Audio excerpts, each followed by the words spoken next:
Assalamualaikum warahmatullahi wabarakatuh. Nama saya Nazia Pramudira. Saya berasal dari kelas 10 MIPA 3. Di sini saya ingin menjelaskan tentang sejarah Kerajaan Sriwijaya.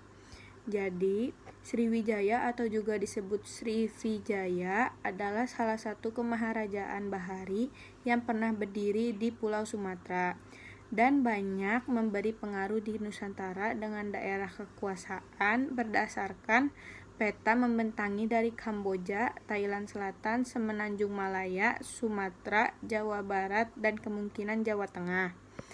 Bukti awal mengenai keberadaan kerajaan ini berasal dari abad ke-7. Seorang pendeta Tiongkok dari dinasti Tang, Yisting, menulis bahwa ia mengunjungi Sriwijaya tahun 671 dan tinggal selama 6 bulan. Selanjutnya, prasasti yang paling tua mengenai Sriwijaya juga berada pada abad ke-7, yaitu prasasti kedudukan bukit di Palembang bertarik 682. Kemudian, kemunduran pengaruh Sriwijaya terhadap daerah bawahannya mulai menyusut dikarenakan beberapa peperangan di antaranya tahun 1025, serangan Rajendra Chola I dengan Coromandel. Selanjutnya, tahun 1183, kekuasaan Sriwijaya di bawah kendali Kerajaan Dharmasraya.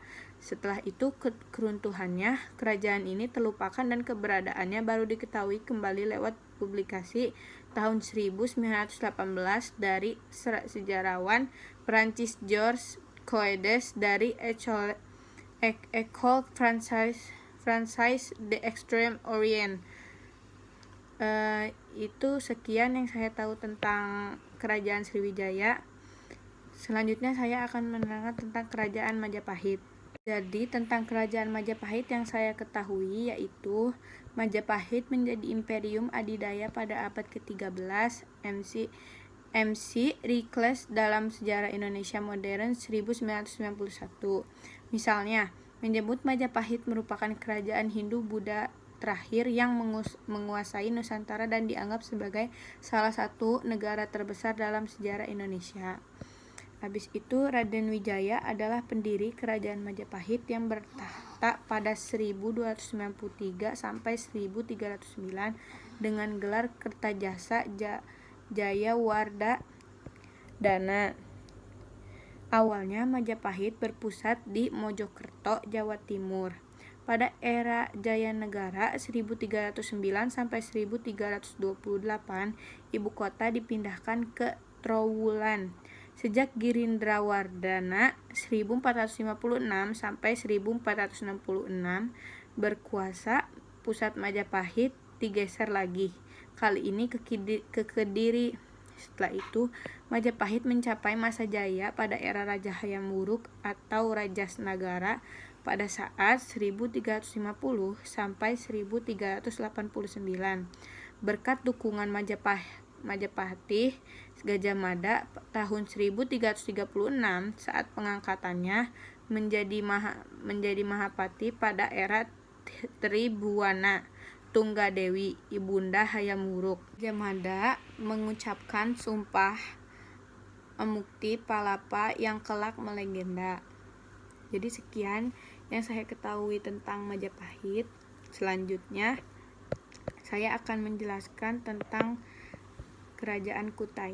Jadi Kerajaan Kutai Martapura adalah kerajaan bercorak Hindu di Nusantara yang memiliki bukti sejarah tertua berupa prasasti Yupa dan berdiri sekitar abad ke-4.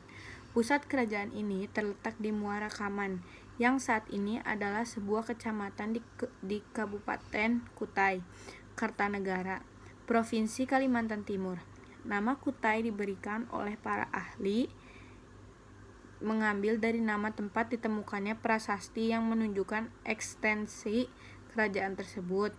Informasi nama Martapura diperoleh dari kitab Salsilah Raja dalam Negeri Kutai Kartanegara yang menceritakan pasukan kerajaan Kutai Kartanegara dari Kutai Lama menyerang ibu kota kerajaan ini. Sumber primer sejarah kerajaan Martapura adalah 7 prasasti Yupa. yang ditemukan di Bukit Brubus, Muara Kaman. Penemuan batu bertulis ini tidak sekaligus melainkan dalam 2 tahap dengan rentang waktu lebih dari setengah abad. Tahap pertama, 4 prasasti ditemukan pada tahun 1879. Setahun kemudian, keempat prasasti tersebut diangkut ke Batavia Genootschap van Kunsten en Wetenschap, kini Museum Nasional Jakarta. Tahap kedua, 3 prasasti lainnya ditemukan berselang 61 tahun kemudian, yakni pada 1940, ketiganya disimpan di museum yang sama. Pada awal tahun 2020, beredar kabar adanya perkumpulan yang menamakan dirinya Maharaja Kutai Mulanwarman. Perkumpulan ini mengaku sebagai penerus tahta Raja Mulanwarman, namun pernyataan ini tidak berlandaskan fakta sejarah. Kerajaan Kutai Martapura yang dulu berpusat di Muara Kaman tidak dihidupkan kembali.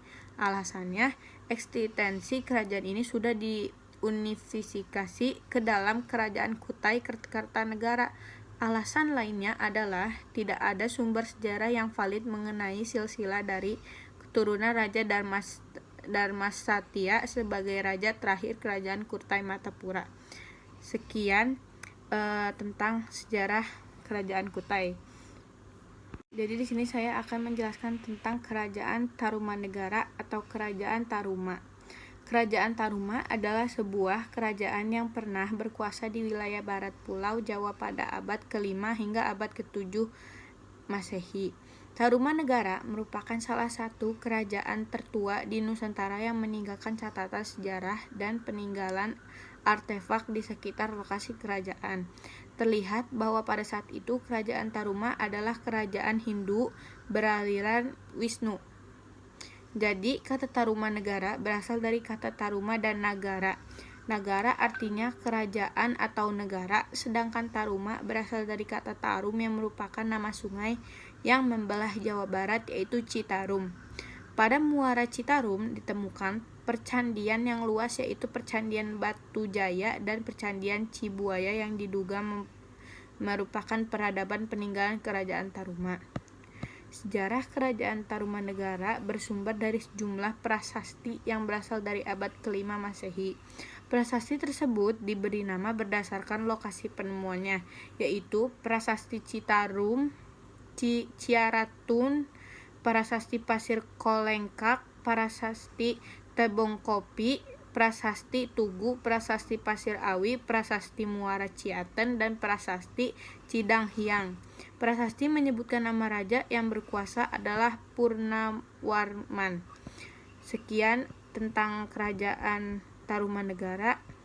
Selanjutnya Kerajaan Pajajaran. Kerajaan Pakuan Pajajaran atau Pakuan adalah ibu kota Dayuh dalam bahasa Sunda kuno. Kerajaan Sunda Galuh yang pernah berdiri pada tahun 1030 sampai 1579 Masehi di Tatar Pasundan, wilayah barat Pulau Jawa. Lokasinya berada di wilayah Bogor, Jawa Barat sekarang. Pada masa lalu, di Asia Tenggara ada kebiasaan menyebut nama kerajaan dengan nama ibu kotanya, sehingga kerajaan Sunda Galuh sering disebut sebagai Kerajaan Pajajaran. Lokasi Pajajaran pada abad ke-15 dan abad ke-16 dapat dilihat pada peta Portugis yang menunjukkan lokasinya di wilayah Bogor, Jawa Barat. Sumber utama sejarah yang mengandung informasi mengenai kehidupan sehari-hari di Pajajaran dari abad ke-15 sampai awal abad ke-16 dapat ditemukan dalam naskah kuno Bujangga Manik. Nama-nama tempat kebudayaan dan kebiasaan-kebiasaan masa itu digambarkan terperinci dalam naskah. Pakuan Pajajaran hancur rata dengan tanah pada tahun 1579 akibat serangan Kesultanan Banten. Berakhirnya zaman kerajaan Sunda ditandai dengan dirampasnya Palangka Sriman Sriwancana atau batu penobatan, tempat seorang calon raja dari trah kerajaan Sunda duduk untuk dinombatkan menjadi raja pada tradisi monarki di Tatar Pasundan. Dari Pakuan Pajajaran ke Keraton Surosowan di Banten oleh pasukan Maulan Yusuf. Sekian yang saya tahu tentang Pajajaran. Selanjutnya saya akan menjelaskan Kerajaan Kalingga. Jadi, kerajaan Kalingga adalah kerajaan bercorak Hindu-Buddha yang pertama muncul di pantai utara Jawa Tengah pada abad ke-6 Masehi dan bersama dengan kerajaan Kutai dan Tarumanegara. Kalingga ada antara abad ke-6 dan ke-7 dan itu adalah salah satu kerajaan Hindu-Buddha yang paling awal didirikan di Jawa Tengah. Catatan sejarah kerajaan ini langka dan tidak jelas dan sebagian berasal dari sumber-sumber Tiongkok dan tradisi lokal. Temuan arkeologis dan catatan sejarah dari periode ini dan lokasi persis ibu kota kerajaan tidak diketahui. Diperkirakan ada suatu tempat di antara Pekalongan dan Jepara saat ini.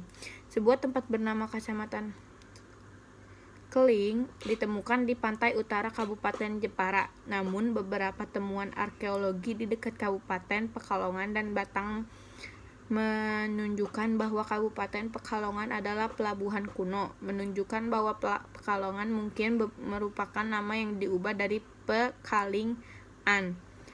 Sekian yang saya tahu tentang kerajaan Kalingga. Selanjutnya saya akan menjelaskan tentang kerajaan Singosari.